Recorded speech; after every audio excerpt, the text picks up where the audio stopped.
Have you ever been to the circus? The laughter, the lights, the animals, all part of the magic. But what if behind the bright colors and painted smiles, there was something much darker? This is the story of James, a boy who went to the circus for his birthday. And it's a night his family would never forget. James could barely contain his excitement. His 8th birthday gift was a night at the circus. The air was thick with the scent of popcorn, caramel, and sawdust. Children laughed, balloons bobbed in the air, and the booming voice of the ringleader promised the most spectacular show on earth. The big top glowed with dazzling lights. Acrobats flew like birds, clowns tumbled across the sawdust floor, and the animals. The animals were what James loved most. Majestic elephants, elegant horses, and the star of the show, an enormous lion with a golden mane that shimmered under the spotlights. The crowd gasped as the lion leapt through flaming hoops, roaring so loud James could feel it in his chest. But the real gift came after the show. His mom smiled and handed him a shiny badge. "Backstage pass," she whispered. "So you can meet the animals up close." James's heart pounded. Best birthday ever. The ringleader himself escorted James and his mother behind the curtain. Up close, the circus was different, dimmer, quieter, and somehow colder. The lion stood behind iron bars, its massive head lowered. The ringleader unlocked the cage just enough for James to slip inside. "Go on, boy. Don't be afraid." His mom encouraged him. "It's okay, Jamie. Just a quick pet." James stretched out his trembling hand and touched the lion's mane. At first it felt coarse, thick, everything he imagined. But then he felt something odd. Something wiry, something that didn't belong. He frowned, brushing aside more of the fur. The lion lifted its head, its eyes locked on his, eyes that didn't look animal at all. There was something human in them. Intelligent, trapped, and then a tear slid down the lion's cheek. James froze, his breath caught in his throat. His hand moved instinctively, pushing aside more of the mane. And he saw it. A line of crude stitches, hidden beneath the fur. He gasped. Behind him, the ringleader's voice turned sharp. "Curious little thing, aren't you?" Before James could cry out, rough hands yanked him back. His mother's voice called faintly from down the corridor, oblivious. The ringleader dragged him into a side room and locked the door.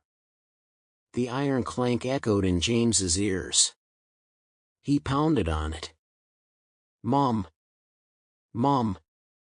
But when his family asked where he was, the ringleader calmly lied. "He left already. Slipped out before we could stop him." The circus crew pretended to search, shaking their heads. And slowly, James's family left, believing their son had gone home. James sat in the dark, trembling. Hours passed, the circus emptied. Silence fell. The door creaked open, and the ringleader stepped inside. Only now his smile wasn't human anymore. His teeth looked too sharp, too long. His eyes glistened black, bottomless. "You shouldn't have been so nosy," he hissed, his voice curling around James like smoke. James bolted, slipping past him into the pitch-black hallway. He stumbled blindly until his fingers grazed a switch. He flipped it. The light buzzed to life. And James's scream filled the air. Rows of operating tables lined the room. On them lay bodies, human bodies, stitched crudely into animal skins. Fur sewn into flesh, wings bolted into shoulders, claws replacing hands. Their chests rose and fell, they weren't dead. One by one, their eyes opened. People James had seen in the crowd earlier that night. Their faces twisted in silent terror. Their mouths open wide, but no screams came. Their vocal cords had been cut. The smell of blood and antiseptic burned James's throat. He stumbled back, bile rising. Behind him, the ringleader laughed. A low, guttural sound that echoed off the walls. "What animal do you choose?" he whispered, leaning close, his teeth glinting in the light. "Which skin shall we sew you into?" James shook violently, urine soaking his trousers, his body trembling uncontrollably. And as the mutilated creatures reached out with trembling, stitched hands, the lights began to flicker. A month later, the circus returned to town. James's family was still drowning in grief.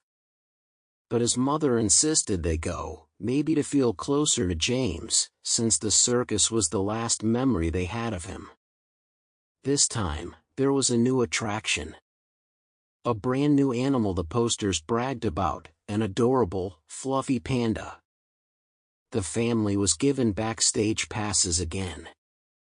All of them went. After the show, they stepped behind the curtain. The panda bear sat in the corner, black and white fur soft and bright under the lights. It looked harmless, cute. But something felt wrong. Its wide, glassy eyes fixed on them. Eyes that seemed to recognize them. Eyes that seemed almost human. The panda stretched out its stubby arms, mouth opening as if to call out, but no sound came. The family chuckled. "Ah, look. He loves us." Behind them, the ringleader's grin spread unnaturally wide. "I think he likes you," he whispered. James's family continued to go to the circus every time it came to their town, not realizing that their son was right there in front of them, behind that black and white fluffy fur and wide eyes. I hope you enjoyed this horrifying tale of the circus gone wrong. Don't forget to subscribe for more chilling stories, and comment below, what would you do if you stumbled upon a secret like this?